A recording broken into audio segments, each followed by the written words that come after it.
Hello, I would like to introduce you to what I'm going to call the Piano Diaries. So over the last couple of weeks, you've been probably seeing quite a lot of online content from musicians who are now deprived of live audiences and instead sharing their ideas and their playing through the web. And this goes on the back of Piano Lockdown Alphabet. But this is not a concert, it's not aiming to be a concert in any way. My piano just wouldn't hold up to it in its current state at the moment.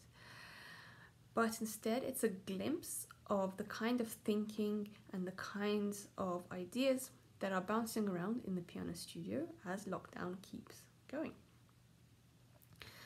And to celebrate this first edition of Piano Diaries, I'm going to take you through a few thoughts that I've been having on the word beauty. Now, I've decided to learn a piece of music by Debussy that I've absolutely had no time for before. Not in the sense of literally not having time for it, but in the sense that I've hated it.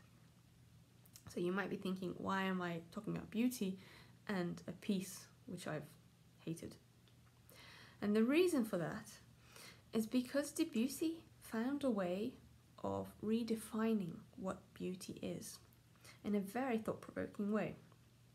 So Debussy was coming out of a time when the idea of beauty had a lot to do with the idea of stillness, the idea of radiance and calm, and the idea that universally there's this moment that everybody can appreciate. Now, Debussy was a very witty person, probably is putting it mildly, probably quite a terror to be around in some instances. So much so that he would find sounds that were considered ugly, and he would actually say that they were beautiful. And it all comes together with the movement of the time, the idea of modernity coming out of the back of Romanticism.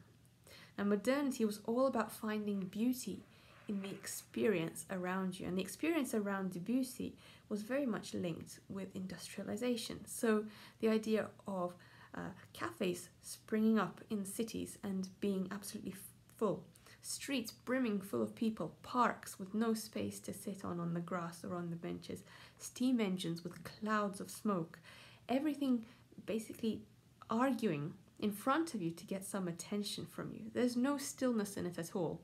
And the idea was it's an ephemeral world and very transient, and it captures the bustling activity of humans.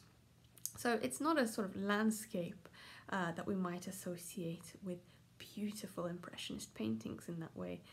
It's very much about day-to-day activities and no time for any quiet moment.